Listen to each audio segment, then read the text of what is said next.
Vuelta al Día con Hernán Higuera. Las 6 de la mañana, 22 minutos, tras una jornada de intensas gestiones y diálogo entre los líderes y lideresas del movimiento indígena y representantes del gobierno, se lograron los primeros acuerdos para el restablecimiento progresivo de la paz y la normalización de actividades en el cantón Otavalo, según la alcaldesa Anabel Hermosa. La autoridad destacó que, convencidos de que el diálogo es el único camino a la paz, se ha escuchado la voz digna y altiva del pueblo tabaleño para que sus propuestas sean analizadas. Durante la jornada de ayer, que fueron fuertes, 7 jóvenes y 2 adultos mayores que habían sido detenidos regresaron en horas de la noche con sus familias. Las mesas del diálogo continuarán hoy al mediodía, revisando los planteamientos presentados al Ejecutivo, destacó la alcaldesa Hermosa en un comunicado. Está con nosotros el doctor Henry Cucalón, exministro de Gobierno. Doctor, buenos días, bienvenido. El Ecuador ya no aguanta más. Ha dicho usted que ya esto debe terminar. ¿Es posible terminarlo ya en estas horas? Muy buenos días, gracias Bienvenido. por la oportunidad. Saludo a toda la audiencia. El paro debe terminar.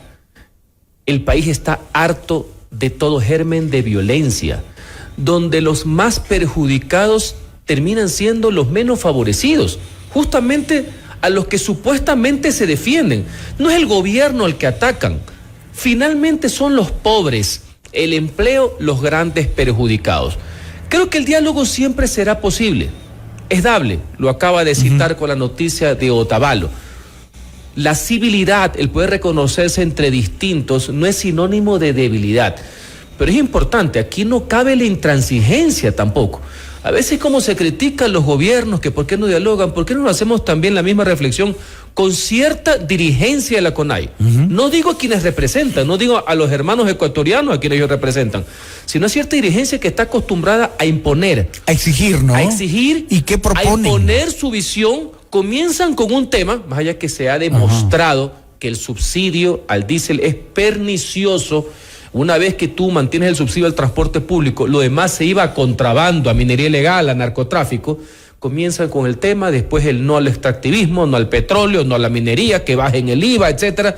Y yo me pregunto, ¿y con qué plata vas a atender las legítimas demandas sociales? Por eso preguntaba, que no escuchamos propuestas, ¿no? Exactamente, y ellos son intransigentes. La dirigencia, cierta, no digo a quienes representan. Entonces, porque las necesidades del pueblo indígena sí están ahí, persisten ahí. Indígenas y los que no son indígenas, las necesidades de la gente menos favorecida, los más pobres del país, están ahí, están latentes, y esos son los desafíos que tienen los gobiernos. Pero señores, basta. El país no gana con la violencia y con la anarquía. Lo peor es que mientras el Estado tiene que desactivar estas paralizaciones que no conllevan a nada, el crimen organizado se encuentra a sus anchas, pues. No es que el Estado tiene que poner a sus elementos, a la fuerza pública, a tratar de destrabar caminos, entre otras cosas, mientras los otros siguen en sus fechorías. Y ese es el enemigo del Ecuador. Porque la fuerza pública está entretenida en otras cosas. Y porque no se multiplica, pues son los mismos soldados, los mismos policías que tienen que sacarlo de otros lados de la patria para llevarlos aquí, para tratar de contener ya no la protesta, porque la protesta democrática es garantizada, es necesaria, es legítima, es reivindicativa. Eso es normal, no hay por qué sorprenderse, y de hecho es permanente. Yo protesto con muchas cosas que tiene el gobierno en temas que no estoy de acuerdo, y en otros sí, pero de la protesta a la paralización, al caos, a la anarquía, al vandalismo, hay un gran trecho donde no le beneficia al país. Mucho se ha hablado en estos días de los excesos, de la represión, de la violencia de los manifestantes. El Ecuador con los años se va tornando más violento. Y lo de anoche... No, parece que una película repetida, es un guión repetido, lo del 19, lo del 22, y hoy en el 25, gracias a muchísima madurez también de la colectividad y de otros actores políticos y la experiencia que ya tiene el Estado a través del nuevo gobierno, para que no se repita la profundización del problema. Entonces se quejan de la violencia que ellos incitan, llaman a tomarse ciudades, después dicen que no dijeron lo que sí dijeron, después se preocupan porque el Estado ejerce el monopolio de la fuerza, claro, para poner orden, lo cual no significa que no haya que condenar los excesos, como lo que ha pasado con compañeros de la comunicación, con compañeros periodistas, y lamentablemente ojalá que avancen las investigaciones con el primer fallecido. Pero señores, ¿y a qué es lo que queremos llegar entonces? No entienden que los problemas del Ecuador son sumamente graves. Y mientras ustedes tienen esas prácticas, mientras el gobierno tiene que detener esas incitaciones a la violencia para garantizar la paz y el orden público, el narcotráfico sigue ahí, la minería ilegal sigue ahí, y a ellos que sí están organizados, lo que les interesa es que el Estado esté desorganizado, y eso es lo que no podemos permitir. No podemos permitir que las diferencias que son propias de la democracia se conviertan en un aliado justamente a los que no le interesa vivir en democracia, a los que le interesa es el caos. En todo esto los actores políticos han quedado otra vez en evidencia, ¿no? Obvio, metiendo gente en el paro. Porque quieren pescar también revuelto, porque estas protestas que comienzan con fines supuestamente legítimos, en mi criterio, a esta altura equivocado, yo respaldo la eliminación del subsidio al diésel, finalmente tiene un objetivo, que es la desestabilización del régimen. Ojalá se caiga el gobierno, dice. Obvio, pues esa es la parte política de actuar hasta lo más mínimo, ¿no? En algún momento con mano ajena. En otros sí alcahuetearon el tema, como fue en el año 19, y en eso el correísmo tuvo una participación. Por poner un ejemplo, fíjese lo del 22, hicieron todo para después llevarlo al presidente Lasso en junio del 22 a una muerte cruzada, para ver si lo ejecutaban, y no le salió.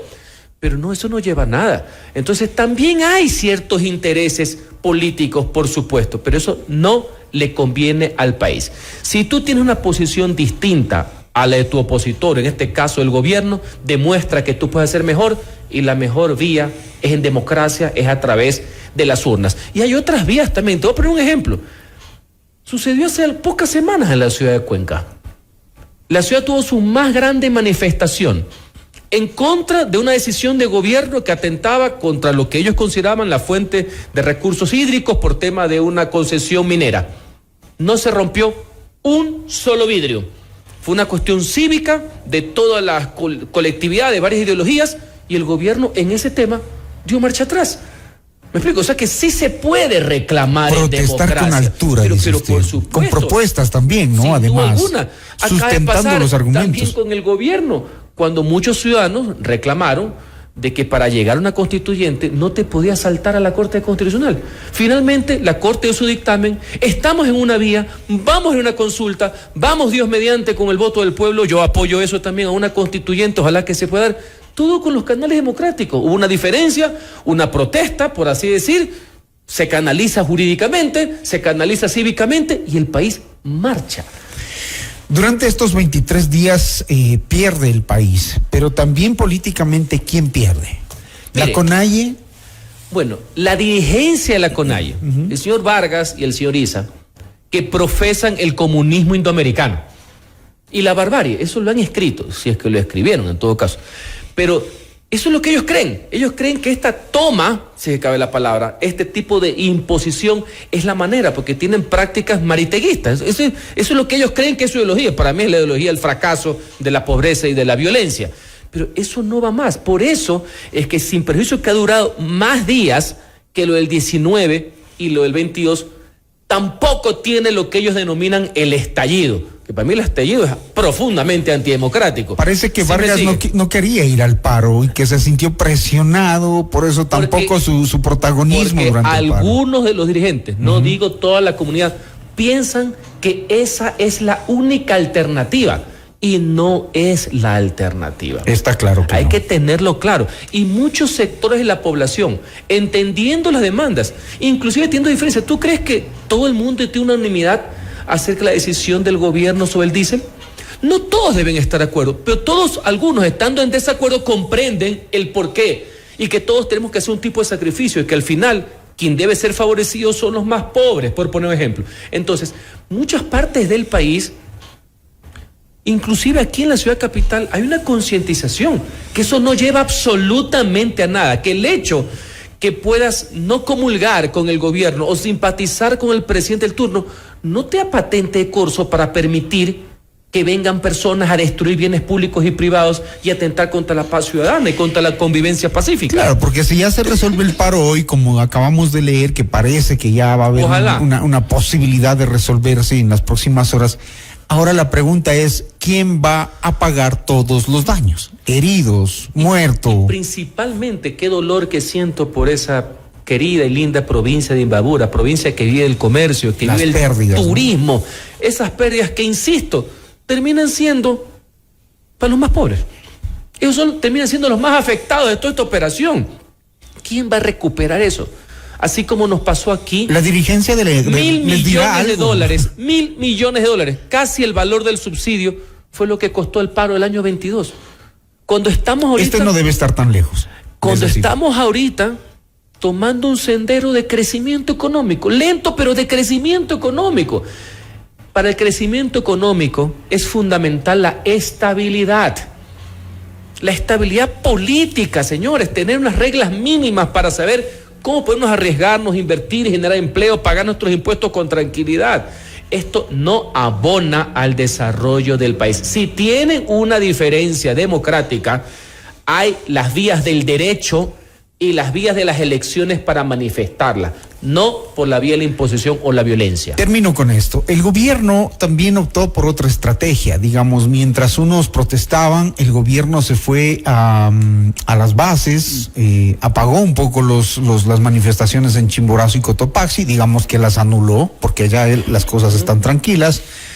Pero el hecho de entregar un tractor, entregar otro tractor, o aquí por acá, a las comunidades, como que no resuelve tampoco el problema, porque en las comunidades, por ejemplo, no tienen para el diésel, le entregan a un dirigente indígena que tiene que un poco repartir a los demás para que trabajen en la agricultura, pero es un esquema que no está definido.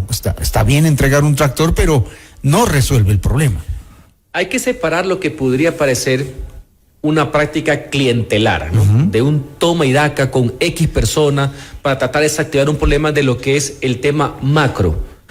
Considero que en general el manejo ha sido positivo, tomando en cuenta que, mire que hablo del Estado, y en este caso después del gobierno, ya tiene la experiencia antes.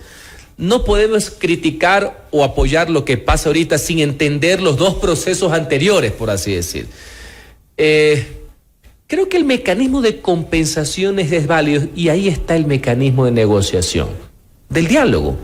No de que me bajes porque me bajes la medida del decreto, que está muy bien ejecutado. Pero en las compensaciones, y sabiendo que lo más importante del tema para mí es el transporte público, que debe ser subsidiado. Aquí en todas partes del mundo el transporte público es subsidiado y es correcto, no hay que temerle a eso, por si acaso.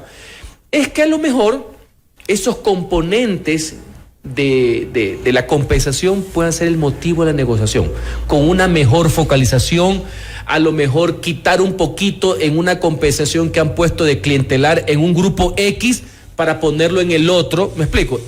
Ahí donde está. Porque se los considera más bravos, más fuertes, por el miedo que puede existir. Exactamente, y eso se hace con una política pública, no solamente de forma reactiva. Saludo el tema de las compensaciones, porque hubo personas que directamente decían, perfecto, 1.100 millones, ya no se gasta en esto que mayoritariamente iba a actividades ilícitas, no a los más pobres, directamente reducimos el déficit fiscal, etcétera, es un ahorro. No es malo per se, pero también te digo una cosa, que los 1.100 millones vayan a subsidios directos a quienes menos tienen, no me parece malo. Lo negativo era que ese sacrificio que tenía el pueblo ecuatoriano, que costó decenas de miles de millones del año 1974 y que era pernicioso, que era un despropósito, no iba pues finalmente a quienes lo necesitaban, sino a las economías irregulares, ilegales, a las mafias, que son los que están detrás de lo que está pasando. Ya no el ánimo de la protesta, no, en el ánimo de la desestabilización. Esos son los que están atrás de lo que está sucediendo en la ciudad de Guayaquil, del acto de terrorismo que ha conllevado ya un fallecido, 2 heridos graves y cerca de 27 heridos, que es meterle miedo a la gente. Y no apartemos de la mirada y que se nos quede en el consciente, digamos, estas imágenes de la protesta en Otavalo, de estos encapuchados, armados con bazucas, agrediendo a la gente, de los que amenazando con violencia, financiados por las economías ilegales, por el crimen organizado, quieren someter al Estado. Someter al Estado, quieren tener al Estado secuestrado y los ciudadanos rehenes. No, señores, el Estado existe fundamentalmente para darnos seguridad y orden. Esa es la razón de ser, ¿no? En el Estado, digamos, en los representantes del Estado, en el gobierno, usted fue ministro de gobierno, ¿qué hacer en un punto, por ejemplo, de la negociación y de la conversación con los detenidos? Que han tenido, digamos, sobre todo los 11 o 13 detenidos de Otavalo que fueron llevados a Esmeraldas, a la cárcel de Manabí, luego traídos acá, otra vez. Primero por los conceptos, ¿no? Ese tema va a ser un punto difícil. Si tú cometes un ilícito y un delito, no puede haber impunidad. Punto. Y no me vengan, porque una cosa es el tema en la protesta pacífica donde hay un incidente, puedo entender, hay gradualidad en la sanción, pero no me vengan a decir que secuestrar militares no es un delito, pues. No me vengan a decir que tratar de dejar sin agua a las poblaciones pues no es un delito, de tratar de irrumpir en retenes policiales no es un delito, señores, eso es sabotaje, por poner un ejemplo. Entonces eso está en manos de la justicia, los gobiernos no deberían incidir en eso, y hago una reflexión. Claro, eso está en manos de la justicia. Cuando los temas de ¿no? protesta tienen una naturaleza política, supuestamente esa es la lógica de las amnistías, que es el perdón y olvido, que conlleva jurídicamente que no exista delito, pero viene un fin que es ulterior y mayor, que es el ánimo de rectificación, que no lo voy a volver a hacer. Pues los que sí cometieron delitos en el año 19, porque atentaron contra la vida de los ecuatorianos, principalmente en la ciudad capital, en la Sierra Central, en la ciudad de Cuenca, resulta ser que fueron amnistiados. Pero en el 22 hicieron lo mismo y hoy quieren hacer exactamente lo mismo, para que vean cómo son las lecciones de la historia. Una cosa es la protesta y el reclamo y toda la innovación que puede existir sobre eso, ¿me explico? Las iniciativas, la juventud, la rabia hasta cierto punto, ¿me explico? El idealismo, lo comprendo más que nadie, y otra cosa es cometer crímenes. Y ante los crímenes no puede haber impunidad. Doctor Cucalón, gracias por este tiempo. Gracias a ustedes por la oportunidad. El doctor Henry Cucalón, exministro de Gobierno, analizando la situación del país a la espera de las decisiones y los resultados del diálogo que se ha empezado a hacer con las bases, sobre todo en la provincia de Imbabura, concretamente en Otavalo. Ojalá hoy tengamos la noticia de que ya se abren las vías hacia la Sierra Norte del país. 6:39 minutos. Esto es Notimundo al Día, siempre bien informados.